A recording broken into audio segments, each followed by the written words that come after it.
सभी का एक बार फिर स्वागत है SPN9 के इस खास कार्यक्रम में और मैं हूं आपके साथ फरहान।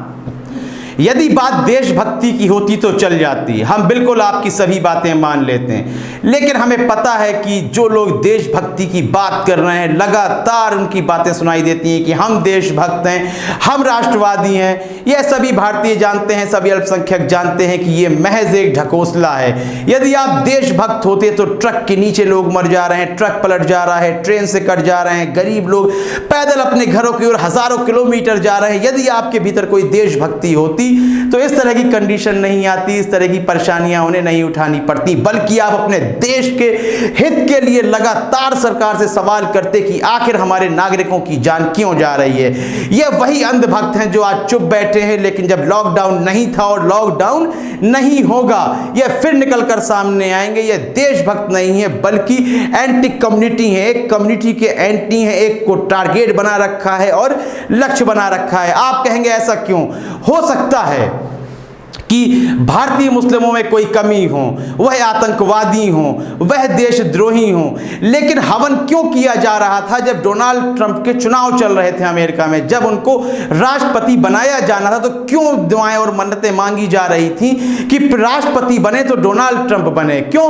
क्योंकि डोनाल्ड ट्रंप ने जो एक बात कही थी कि वह मुस्लिम देशों को प्रतिबंधित कर देंगे, प्रतिबंध लगा देंगे अमेरिका आने के लिए। क्या इसलिए अंधभक्त यहां पर हवन और पूजन कर रहे थे?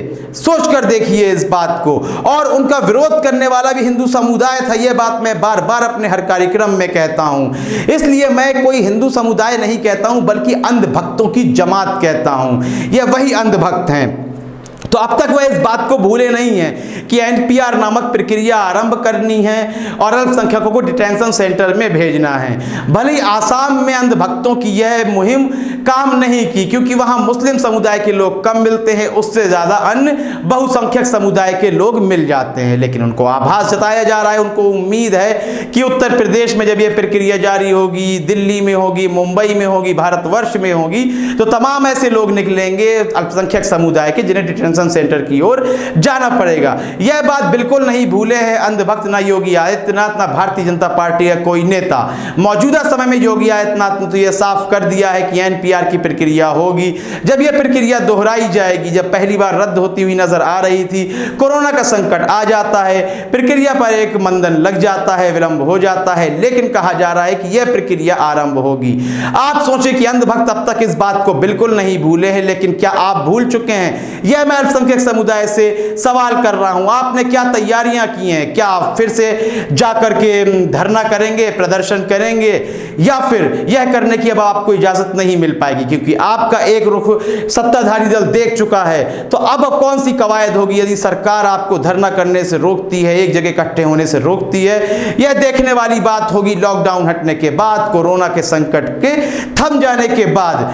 तब तक आप प्रतिक्रिया अपनी हमें देते रहें कि क्या आप तैयार हैं कि तैयार या फिर तैयार नहीं है। कार्यक्रम को लाइक करें, ज्यादा से ज्यादा शेयर करें और चैनल को सब्सक्राइब अवश्य कर दें। तब तक के लिए इजाजत दीजिए, धन्यवाद।